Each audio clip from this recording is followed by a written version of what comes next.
नमस्कार। मौसम चलावास में आपका स्वागत है। बात करेंगे राजस्थान के मौसम के बारे में। आज 26 मई 2024 का दिन है और अभी देखिए तो बंगाल की खाड़ी में बना हुआ चक्रवाती तूफान सीवियर साइक्लोन की कैटेगरी में है और ये इससे ज़्यादा मजबूत होने की संभावनाएं नहीं है। और जैसा कि पिछले वीडियो में भी बताया था कि टकराते समय इसकी जो हवाओं की गति रहेगी वह 100 से 120 किलोमीटर तक और अधिकतम झोंके चल सकते हैं 135 किलोमीटर के आसपास के, जिसमें नुकसान तो होगा लेकिन बहुत ज़्यादा बड़ा नुकसान होने की संभावना नहीं है। हालांकि भारी वर्षा से कई जगहों पर जल भराव या कुछ बाढ़ वाली स्थितियां देखने को मिल सकती हैं। वहीं राजस्थान के आसपास देखें तो एंटी साइक्लोनिक हवाओं का प्रभाव भी बना हुआ है पाकिस्तान से लगाकर उत्तर अरब सागर होते हुए। इसके अलावा देखें तो बंगाल की खाड़ी के आसपास के क्षेत्रों में देखें तो मानसून की गतिविधियां धीरे धीरे दक्षिण से उत्तर की ओर बढ़ी हैं। कल भी मानसून कुछ और बंगाल की खाड़ी के दक्षिण पूर्व से मध्य की ओर बढ़ा, कुछ श्रीलंका के क्षेत्रों में भी बढ़ा है। और अब यहाँ पर देखें तो ये आज लगभग शाम के बाद से लगाकर पश्चिम बंगाल और बांग्लादेश के दक्षिणी हिस्सों पर स्थितियाँ दर्ज होगी, यानी इसके हिट करने की संभावना है तूफान रेमल के। और फिर ये पूर्वोत्तर राज्यों पर कुछ पूर्वी भारत के क्षेत्रों में देखें तो कुछ बिहार के आसपास से लगाकर पश्चिम बंगाल वगैरह यहाँ पर भी तेज़ बारिश होगी। और पश्चिम बंगाल में देखें तो भारी वर्षा की गतिविधियाँ भी काफ़ी ज़्यादा देखने को मिलेगी। उड़ीसा के क्षेत्रों में देखें तो सामान्य बारिश की संभावना मध्यम तेज़, कहीं कहीं मूसलाधार, लेकिन बड़े पैमाने पर वर्षा की संभावना नहीं है। ज़्यादातर प्रभावित होने वाले क्षेत्रों में देखें तो पश्चिम बंगाल का दक्षिण दक्षिण पूर्वी हिस्सा, और इसके अलावा देखें तो बांग्लादेश और त्रिपुरा, मिजोरम, मणिपुर, नागालैंड, अरुणाचल प्रदेश, इन सभी क्षेत्रों में अरुणाचल प्रदेश के आसपास से लगाकर त्रिपुरा वगैरह आगे बढ़ते हुए वर्षा की गतिविधियां यहाँ पर दर्ज होगी और भारी से अति भारी वर्षा के रूप में भी यहाँ पर दर्ज होने की संभावना है।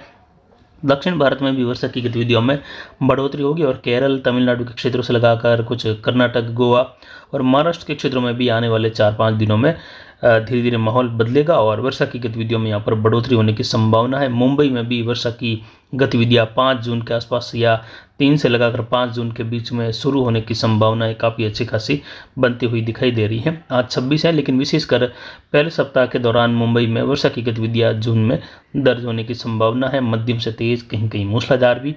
तो एक राहत की खबर मुंबई से लगाकर महाराष्ट्र के दक्षिण पश्चिमी होते हुए यहाँ पर पश्चिम के इलाकों में देखने को मिलेगी और धीरे धीरे दक्षिण पूर्वी राजस्थान, दक्षिण राजस्थान में भी इसका प्रभाव आने वाले समय में एक बार खंड वर्षा के रूप में देखने को मिलेगा जून के पहले सप्ताह के दौरान।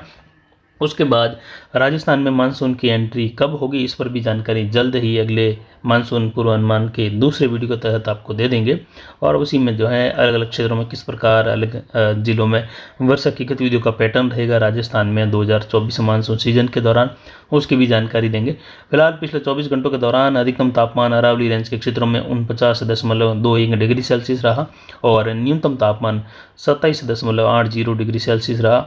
अधिकतम आर्द्रता 56%, न्यूनतम आर्द्रता 14% रही। वायु दबाव 996 मिलीबार के आसपास है। हवाएं अधिकतम दक्षिण पूर्वी दिशा से कल शाम को ये 15 किलोमीटर के आसपास दर्ज की गई थी 4 बजे के आसपास, लेकिन दोपहर 2 बजे के आसपास से हवाओं का चलन बढ़ा था। अब हवाओं का चलन जो उत्तर पश्चिमी दिशा से हो रहा है संपूर्ण उत्तर पश्चिम भारत में, लगातार उस हवाओं के पैटर्न में कुछ बदलाव होगा और ये हवाएं उत्तर पश्चिम वाली सिमटने लगेगी। जैसलमेर, फड़ौदी, इसके अलावा बीकानेर, गंगानगर, अनूपगढ़, हनुमानगढ़, चूरू, इन क्षेत्रों की ओर, पंजाब, हरियाणा के उत्तरी भागों की ओर और इससे राजस्थान, पंजाब से सटे हुए पाकिस्तान के क्षेत्रों की ओर ये हवाएं सिमट जाएगी। जब दक्षिण पश्चिमी हवाओं का रुख यानी अरब सागरीय हवाओं का रुख गुजरात होते हुए दक्षिण पश्चिमी राजस्थान से होते हुए मध्य राजस्थान की ओर बढ़ेगा तो यहाँ पर कुछ राहत रहेगी। हालांकि तापमान 42-43 डिग्री के आसपास ज़्यादातर यहाँ पर भी बने रहेंगे, यानी सामान्य गर्मी जो होनी चाहिए वो गर्मी बनी रहेगी।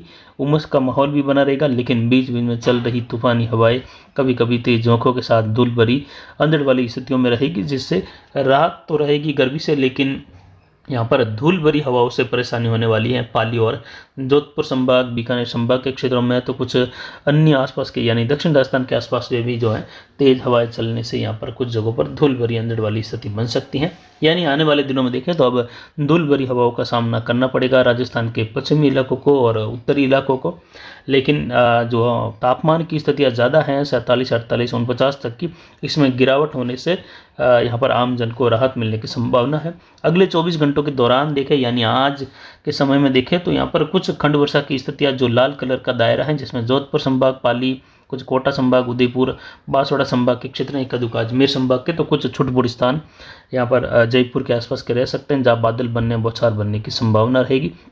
ज़्यादातर राजस्थान शुष्क बना रहेगा, गर्म बना रहेगा, लेकिन छुटपुट स्थानों पर अरावली रेंज, पाली के आसपास से लगाकर कुछ बालोतरा, बाड़मेर के मिले जुले क्षेत्र हैं, उंडू के आसपास से लगाकर कुछ जोधपुर शहर, लोणी, मोगड़ा बेल्ट के आसपास से लगाकर सिरोही, कुछ जालोर, सांचौर से, इसके अलावा उदयपुर संभाग के क्षेत्रों में कहीं कहीं बादल बनने, अलग अलग क्षेत्रों में कहीं धूप छाव तो कहीं बौछार बूंदाबांदी की संभावना दोपहर के बाद से लगाकर बन सकती हैं। लेकिन फिर भी इस लाल कलर का दायरा भी लगभग 90% इलाके शुष्क बने रहेंगे, यानी लाल कलर का जितना बड़ा इलाका यहाँ पर दिखाया है इसमें भी केवल 10% इलाकों में ही ऐसी संभावना खंड वर्षा के रूप में रहने की संभावना है। और ये प्रभाव रहेगा बंगाल की खाड़ी में बने तूफान के आगे बढ़ते हुए। ये जो उत्तर पश्चिमी हवाओं का चलन और सिमटती हुई हवाएं अरावली के आसपास बह रही हैं, और साथ ही एक सर्कुलेशन की स्थिति जो पाली के आसपास थी अब कुछ दक्षिण के झुकाव के साथ ही उदयपुर और कुछ बांसवाड़ा के आसपास के क्षेत्रों पर दर्ज की जा रही है निचले स्तर के आसपास। तो इसकी वजह से कुछ बादलों का निर्माण होगा और खंड वर्षा की संभावना यहाँ पर रहेगी, और तेज गर्मी के कारण जो हीट सेल्स भी बनते हैं उसका भी मिला जुला प्रभाव इन गतिविधियों में रहेगा। और वहीं आने वाले दिनों में देखें तो मौसम फिर से शुष्क होगा और तेज तरार हवाओं का सामना करना पड़ेगा इस लाल कलर के दायरे के अधिकतर या ज़्यादातर क्षेत्रों को, जिसमें दिन रात ये हवाएं चलेगी। हालांकि बीच बीच में रुकावट भी रहेगी, लेकिन फिर भी इन हवाओं की गति 30 से 40 किलोमीटर तक औसतन, और कभी कभी ये हवाएं 50 से 70 किलोमीटर तक के झोंके भी इन हवाओं में देखने को मिलने से लगातार धूल भरी अंधड़ का सामना पश्चिमी राजस्थान के क्षेत्रों को करना पड़ेगा। और धीरे धीरे तापमान में गिरावट शुरू हो जाएगी। 1-2 जून आते आते तापमान में गिरावट शुरू होगी, और ये दायरा केवल सिमट जाएगा जैसलमेर के पश्चिमी उत्तरी भाग हैं, फड़ौदी के कुछ बीकानेर के इलाके हैं, उत्तरी उत्तर पश्चिमी अनूपगढ़, गंगानगर, इन इलाकों से होते हुए बॉर्डर वाले इलाके हैं पंजाब के, इन क्षेत्रों की ओर गर्मी का दायरा धीरे धीरे सिमट जाएगा, क्योंकि राजस्थान के मध्य उत्तरी इलाकों तक दक्षिण पश्चिमी अरब सागरीय नम हवाएं प्रवेश करेगी, और ये नम हवाएं कुछ उमस भी बढ़ाएगी। तो कम तापमान में भी गर्मी हाल बेहाल यहाँ पर करेगी आने वाले दिनों में, क्योंकि उमस बढ़ती है तो तापमान कम होता है तो भी असहनीय हो जाता है। और सुबह के समय में आम जो दक्षिण पश्चिमी निचले स्तरीय बादल चलते हैं उनका आवागमन भी शुरू हो जाएगा। पाली, उदयपुर से लगाकर अजमेर, जोधपुर संभाग, बीकानेर, सीकर संभाग की ओर, जिसको आम भाषा में मारवाड़ के क्षेत्र में कोलावन बोला जाता है। और ये दक्षिण पश्चिमी निचले स्तरीय बादल सुबह लगभग 4 बजे के आसपास से लगाकर सुबह 8-9 बजे तक, कभी कभी 10 बजे तक ये बादल चलते हैं। उसके बाद तेज़ धूप निकलती हैं और हवाओं का चलन बना रहता है। कभी कभी इन गहरे बादलों से कहीं कहीं बौछार वाली स्थितियाँ, निचले स्तर के बादल जहाँ सघनित होते हैं, या कुछ पहाड़ी क्षेत्र होते हैं जहाँ पर ज़्यादा सघनता बढ़ने से बौछार वाली स्थिति इन बादलों से बन जाती है। तो अब इन बादलों का आवागमन बढ़ने वाला है, यानी अरब सागरीय क्षेत्रों से बढ़ती हुई नम हवाएं बादलों का निर्माण भी करेगी, और ये सुबह सुबह लगातार बादल बनने शुरू हो जाएंगे दक्षिण पश्चिमी राजस्थान के क्षेत्रों में। वहीं आने वाले दिनों में देखें तो पहले सप्ताह के दौरान कुछ खंड वर्षा की भी संभावना है अरावली रेंज, पाली, राजसमंद से लगाकर उदयपुर और उदयपुर संभाग के अन्य जिलों में भी, जिसकी जानकारी आने वाले दिनों में देंगे। लेकिन बड़े पैटर्न पर वर्षा की संभावना नहीं है, कुछ इलाकों में खंड वर्षा की संभावनाएं रहेगी।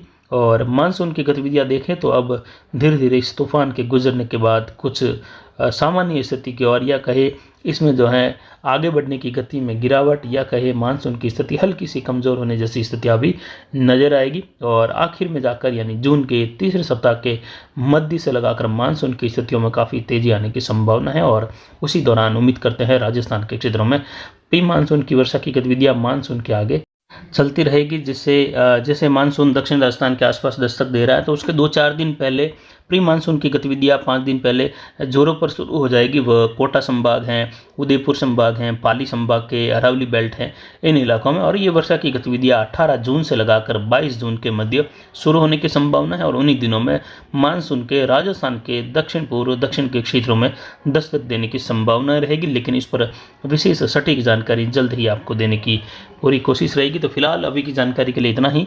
नमस्कार, जय हिंद, जय भारत।